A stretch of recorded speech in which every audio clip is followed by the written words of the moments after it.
మరి ఇంతమంది ఆడబిడ్డల ఉసురు ఇవాళ ఖచ్చితంగా ఈ ప్రభుత్వాలకి నాయకులకి తగులుతుందని నేను బలంగా నమ్ముతున్నా. ఎందుకంటే ఒక్క ఆడబిడ్డ ఏడిస్తేనే ఆ ఇంటికి మంచిది కాదంట. అటువంటిది ఇక్కడ ఇంతమంది ఆడబిడ్డలు నిన్ను చూస్తుంటే కడుపు తరిగిపోతుంది. చిన్న చిన్న పిల్లలు ఎత్తుకొని ఎగ్జామ్స్ జరుగుతున్నాయి, ఒక పక్కన స్కూళ్ళలోకి వాళ్ళు వెళ్ళి పరీక్షలు రాయాలి. ఇల్లు మంచిగా ఉండి అంత మంచిగా ఉంటే కూడా పిల్లలు ఎగ్జామ్ రాయడానికి టెన్షన్ పడతారు. అట్లాంటిది రాత్రికి రాత్రి బుల్డోజర్లు వచ్చి కొట్టి పడేసి పుస్తకాలతో సహా మొత్తానికి నేలమట్టం చేసినారు మీ ఇళ్ళని. అవి చూస్తుంటే చాలా బాధ అనిపించింది.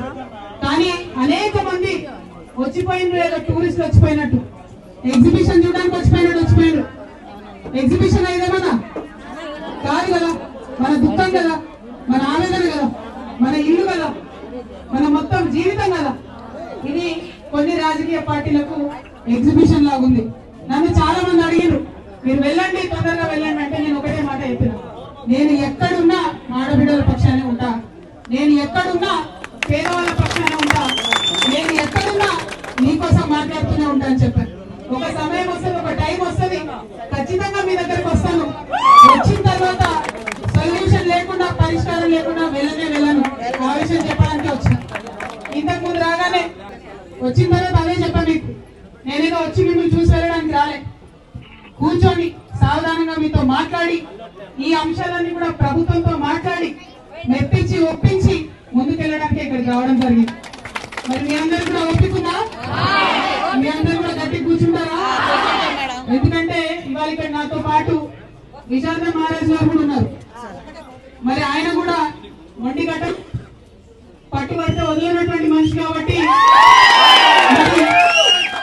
మనకు తోడుగా ఇవాళ ఇంతమంది ఆడపిల్లలకు తోడుగా ఎస్సీ ఎస్టీ బీసీ జేఏసీ ధర్మ సమాజ్ పార్టీ తెలంగాణ జాగృతి ఇంకా అనేక ప్రజా సంఘాలు ఇక్కడ ఉన్నాయి కాబట్టి అందరం కలిసి ఇవాళ ఒక పరిష్కారం తెచ్చుకునే ప్రయత్నం చేద్దాం. ఎందుకంటే మనని ఇక్కడికి తోలింది అంతే, వదిలేసింది.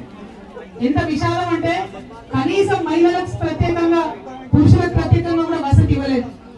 కనీసం ఇప్పటి వరకు డిఎన్ఎంహెచ్ఓ వచ్చి ఒక హెల్త్ క్యాంప్ కూడా పెట్టలేదు. ఎందుకోసం ఆలోచన ఉండాలి కదా. సందేట్లో సడేమియా అని చెప్పి అంతకుముందు మన ఇల్లు కూర్చోడానికి ప్రయత్నం చేసిన టిఆర్ఎస్ పార్టీ వాళ్ళు అప్పుడో ఇప్పుడో భోజనాలు పెట్టి మెడికల్ క్యాంపులు పెట్టి పాపం కడుపుకుందామని ప్రయత్నం చేస్తూ ఉన్నారు.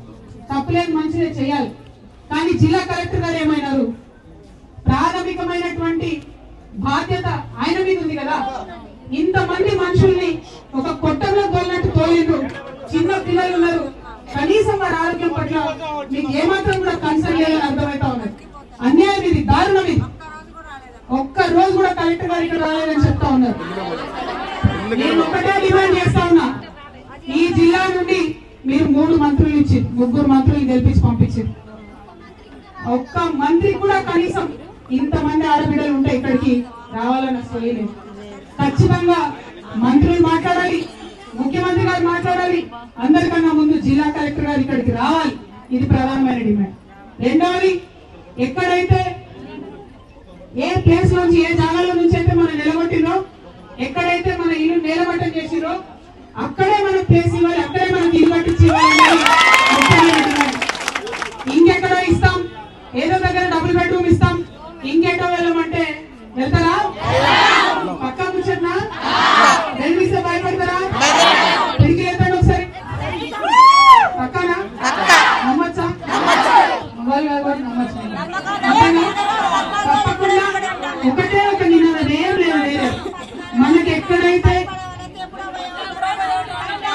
మన ఇల్లు ఎక్కడైతే కూల్చివేశారో అక్కడే ఇల్లు కావాలని డిమాండ్ చేద్దాం.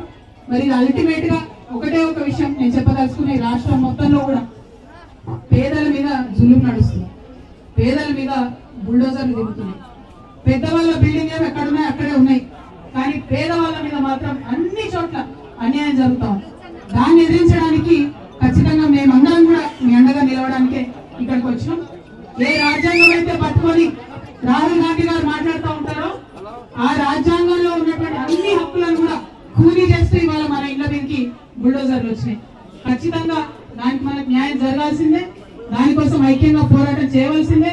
ఈ ఐక్య పోరాటాలకు మరి మరి ఇక్కడ ఉన్నటువంటి వేదిక ఒక నాందిగా కనపడతా ఉన్నది. మనందరం ఇక్కడ ఉన్నాం కాబట్టి అందరం కూడా కలిసి ఏం కార్యాచరణ చేద్దాం, ఎట్లా చేద్దాం, మీరందరూ ప్రపోజ్ చేయండి.